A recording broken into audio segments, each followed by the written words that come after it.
जवाब है पता नहीं। तो इमरजेंसी फंड बनाना अब आपकी पहली जिम्मेदारी है। एक रियल लाइफ एग्जाम्पल देखते हैं। रवि एक आम मिडिल क्लास लड़का, नोएडा में IT इंजीनियर था। 65,000 रुपये महीने की सैलरी थी। EMI पर कार ली, नया आईफोन लिया, वीकेंड पार्टीज, सब कुछ सेट लग रहा था। फिर आया कोविड, कंपनी ने डाउन साइजिंग की और रवि की नौकरी चली गई। सेविंग्स 3,000 रुपये भी नहीं थे उसके पास। क्रेडिट कार्ड की लिमिट भी लगभग खत्म हो चुकी थी। EMI बकाया थी और फोन की इंस्टॉलमेंट भी रुकी थी। माँ को BP की दवाइयां चाहिए थी, पापा की आंखों में चिंता थी और रवि रात भर सीलिंग को घूरते हुए सोचता रहा, मैंने इतने साल सिर्फ दिखावे के लिए जिया। उस दिन रवि टूटा अंदर से, पर वहीं से उसका बदलाव शुरू हुआ। वो समझ गया कि कर्ज में जीना एक लाइफस्टाइल नहीं, एक बर्बादी है। सबसे पहले क्रेडिट कार्ड्स काट दिए, हर EMI से बाहर निकलने का प्लान बनाया, एक्स्ट्रा गैजेट्स बेचे, एक्सपेंसेस कट किए। फ्रीलांसिंग से धीरे धीरे इनकम फिर शुरू हुई। हर महीने 5,000 रुपये से शुरुआत की। इमरजेंसी फंड बनाना शुरू किया। 1 साल बाद अब रवि की नई जॉब है, 75,000 सैलरी, लेकिन इस बार 20,000 रुपये हर महीने इमरजेंसी अकाउंट में जाता है। कोई क्रेडिट कार्ड नहीं, कोई EMI नहीं। आज रवि कहता है अब नौकरी जाए तो डर नहीं, क्योंकि मेरा इमरजेंसी फंड मेरी ढाल है। रवि की कहानी हम सबकी आंखें खोलने के लिए काफी है। याद रखना, बर्बादी तब नहीं आती जब नौकरी जाती है, बर्बादी तब आती है जब प्लानिंग नहीं होती, और प्लानिंग वहीं से शुरू होती है, इमरजेंसी फंड से। अब हम समझते हैं how to build full emergency fund. पहले अपने 3 से 6 महीने के जरूरी खर्च कैलकुलेट करो, जैसे कि किराया, राशन, EMI, अगर कोई बची है, बच्चों की फीस, दवाइयाँ। मान लो ये सब मिलाकर 30,000 रुपये महीना है, तो इमरजेंसी फंड होना चाहिए 90,000 से 1,80,000। हर महीने उस इमरजेंसी फंड में फिक्स सेविंग डालो। इस पैसे को हाथ मत लगाओ, ये सिर्फ ब्रेक ग्लास इन इमरजेंसी वाली चीज है। उसे अलग बैंक अकाउंट या अलग डिजिटल वॉलेट में रखो, जिससे टेम्पटेशन ना हो। सबसे इंपॉर्टेंट बात याद रखना, सच्ची अमीरी वो नहीं जो दिखती है, सच्ची अमीरी वो है जो किसी भी तूफान में आपको टिकाए रखे। इमरजेंसी फंड वो इनविजिबल आर्मर है जो इंसान को दुनिया के सामने झुकने नहीं देता। अब बारी है स्टेप 4 की, जो सिर्फ पैसा नहीं बनाता, इंसान की सोच को अमीर बनाता है। अब तक हम लड़ रहे थे सर्वाइवल की जंग, अब शुरू होता है फ्रीडम का असली सफर। स्टेप नंबर 4, इन्वेस्टमेंट शुरू करो वेल्थ बिल्डिंग के लिए। Invest 15% of income for retirement. जब पापा 62 की उम्र में भी दुकान पर जाते हैं और कहते हैं बेटा अब आराम करना चाहता हूँ, लेकिन हालात उन्हें अलाउ नहीं करते, उस दिन इंसान समझता है सेविंग्स सिर्फ लग्जरी नहीं, जरूरत है। अगर तुम आज सेव नहीं कर रहे हो तो तुम फ्यूचर में खुद पर बोझ बन जाओगे। बुजुर्ग बनो पर मजबूर मत बनो। डेव कहते वेल्थ धीरे धीरे बनती है, मैजिक नहीं है, ये एक बोरिंग सा डिसिप्लिन प्लान है जो आपको फ्यूचर में अमीर बना देता है। और उस प्लान का अगला कदम है हर महीने अपनी इनकम का 15% लंबी अवधि के लिए इन्वेस्ट करना। भारत में लोग सोचते हैं अभी तो 30 के हैं यार, अभी रिटायरमेंट दूर है, या PF तो कटता ही है, उसी से काम चल जाएगा। लेकिन हकीकत ये है, अगर आज आपने सही इन्वेस्टमेंट शुरू नहीं किया तो 60 की उम्र में भी काम करना मजबूरी बन जाएगा। स्ट्रेट फॉरवर्ड तरीका याद रखो, पैसा कमाना मीन्स सर्वाइवल, लेकिन पैसे से पैसा बनाना मीन्स असली फ्रीडम। और यही है असली game changer mindset. Author Dave Ramsey कहते हैं compound interest is your best friend, अगर आपने उसे वक्त दिया। मतलब अगर आप हर महीने 10,000 रुपये को डिसिप्लिन से इन्वेस्ट करते हो और उसे 12% रिटर्न पर 25 साल तक छोड़ देते हो, तो आप करोड़पति बन सकते हो। यस यार ये देख, इस स्टॉक में इन्वेस्ट करने का सोच रही हूँ, लेकिन पता नहीं सही प्राइस पे ले रही हूँ कि नहीं। स्टॉक का रिसर्च कर लिया?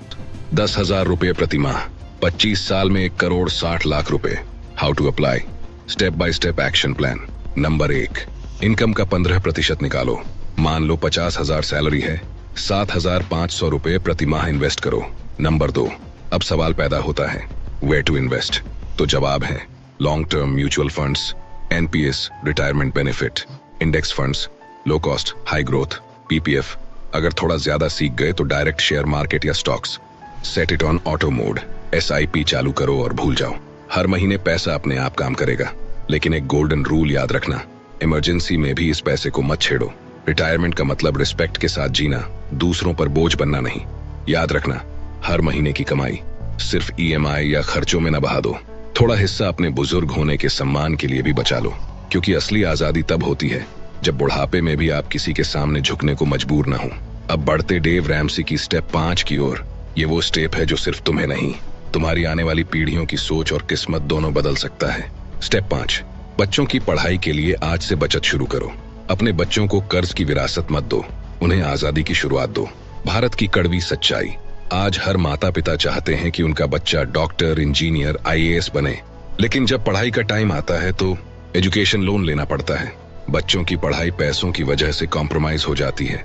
कई बार तो ड्रीम्स ही खत्म हो जाते हैं सिर्फ पैसे की कमी की वजह से। SIP शुरू कर दी होती। अब मैं आपको बता रहा हूँ step by step practical action plan. Number 1, early start is equal to minimum stress. बच्चे के जन्म के साथ ही सेविंग शुरू करो। जितनी जल्दी शुरू करोगे उतना कम मंथली इन्वेस्टमेंट लगेगा। Number 2, where to invest. Mutual funds, children's education plans, PPF, ULIP plans, long term education goals. Hard truth, अगर तुमने बच्चों की पढ़ाई के लिए नहीं बचाया तो तुमने उन्हें कर्ज में जन्म दिया है। तुम्हारा आज का डिसिप्लिन उनके कल की उड़ान तय करता है। बेटे बेटी को कॉलेज भेजो, कर्ज की बेड़ियों में नहीं, सपनों के पंखों के साथ। क्योंकि जो माँ बाप अपने बच्चों की राह में रोशनी बनते हैं वही लेगेसी छोड़ते हैं, लायबिलिटी नहीं। अब बात करेंगे उस लेवल की जहां आप सिर्फ सिक्योर नहीं पावरफुल बनते हो। स्टेप 6, अपने घर का लोन चुकाओ जल्दी। याद रखना, घर वही सच्चा होता है जो बैंक का नहीं तुम्हारा होता है। आज की हकीकत, इंडिया में क्या होता है, 25 साल का लड़का नौकरी लगते ही कहता है EMI भरकर अपना घर लेंगे। बैंक झट से 25 से 30 साल का लोन पकड़ा देता है। 55 साल की उम्र तक आदमी सिर्फ EMI भरता है और इंटरेस्ट इतना देता है जितने में 2 घर खरीद सकता था। घर की चाबी तुम्हारे पास होती है लेकिन मालिक बैंक होता है। डेव रैमसी कहता है, लोग सोचते हैं कि घर का लोन गुड डेट है, लेकिन कोई भी डेट जब तक तुम्हारा सिर झुका रहा है वो अच्छा नहीं हो सकता। उसने खुद अपने मॉर्गेज को अग्रेसिव तरीके से चुकाया और डेप्ट फ्री लाइफ जी। इंडियन कॉन्टेक्स्ट में समझो, मान लो तुमने 50 लाख रुपए का होम लोन लिया है 30 साल के लिए। इंटरेस्ट रेट 9%, महीने का EMI लगभग 45,000 रुपए होगा। अब 30 साल में तुमने कितना वापस किया? लगभग 1,60,00,000 रुपए। मतलब एक घर के बदले 3 घरों की कीमत चुकाई। इस कड़वी बात को याद रखना, घर की दीवारें तभी सुकून देती हैं जब वो किस्तों की जंजीरों से आजाद होती हैं। क्या करें? Practical action plan. स्टेप 1, जितना हो सके अतिरिक्त EMI दो। मतलब हर महीने जितना भी पॉसिबल हो अपनी EMI के ऊपर कुछ एक्स्ट्रा अमाउंट बैंक को दो। ये अमाउंट सीधे प्रिंसिपल लोन अमाउंट को कम करता है, जिससे इंटरेस्ट अपने आप घट जाता है और लोन जल्दी खत्म होता है। एग्जाम्पल, अगर आपकी EMI 40,000 रुपए है और आप हर महीने 5,000 रुपए एक्स्ट्रा देते हो तो 20 साल का लोन 13-14 साल में खत्म हो सकता है। बोनस, इंसेंटिव, फ्रीलांस इनकम सब लोन में झोंको। वो पैसा घूमने या गैजेट्स में उड़ाने से बेहतर है कि वो तुम्हारी आजादी खरीदे। स्टेप 2, EMI बढ़ाओ जब भी सैलरी बढ़े। लोग क्या करते हैं, सैलरी बढ़ती है तो लाइफस्टाइल बढ़ा लेते हैं, नया फोन, नेटफ्लिक्स, बाहर खाना। लेकिन स्मार्ट लोग क्या करते हैं, सैलरी बढ़ी तो EMI बढ़ाई। एग्जाम्पल, अगर आपकी EMI 30,000 रुपये है और सैलरी में 10,000 रुपये की बढ़ोतरी हुई तो उसमें से 5,000 रुपये EMI में जोड़ दो। सिर्फ 1 से 2% EMI बढ़ाने से भी आप 5 से 7 साल जल्दी लोन खत्म कर सकते हो। लॉजिक, होम लोन का इंटरेस्ट कंपाउंड होता है, प्रिंसिपल जल्दी घटा तो पूरा लोन जल्दी क्लियर। स्टेप 3, टैक्स बेनिफिट के चक्कर में इंटरेस्ट देना बेवकूफी है।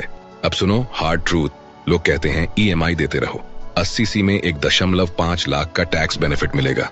सच ये है कि 1.5 लाख का टैक्स बचाने के लिए 10 लाख इंटरेस्ट देना एक घाटे का सौदा है। एग्जाम्पल, लोन अमाउंट 50 लाख, 20 साल में टोटल रिपेमेंट 1,10,00,000 यानी 60 लाख इंटरेस्ट दोगे और बदले में 1.5 लाख का टैक्स बेनिफिट मिलेगा साल का, यानी कुल 40 लाख देकर 6 से 8 लाख टैक्स बचाओगे। ये लाभ नहीं, लुट है। टैक्स बचाने के लिए कर्ज पालना वैसा ही है जैसे बुखार से बचने के लिए कैंसर मांगना। रियल स्टोरी, सुमन और अजय पुणे में मध्यम वर्ग का जोड़ा है। 2015 में उन्होंने 40 लाख रुपए का होम लोन लिया। EMI थी 33,000 रुपए प्रति माह। कोविड के दौरान उन्होंने डेव रैमसे को पढ़ा, लाइफस्टाइल मिनिमल किया, कार अपग्रेड डाली, हर साल बोनस से 2 से 3 लाख लोन में डालते रहे। परिणाम क्या हुआ? 2024 आते आते उन्होंने पूरा लोन चुका दिया। अभी EMI नहीं, पीस ऑफ माइंड है। वो कहते हैं, अब ये घर हमारा है, दिल से भी और कागज से भी। बैंक का घर कभी सपना नहीं होता, असली सपना तब पूरा होता है जब घर के मालिक सिर्फ तुम होते हो।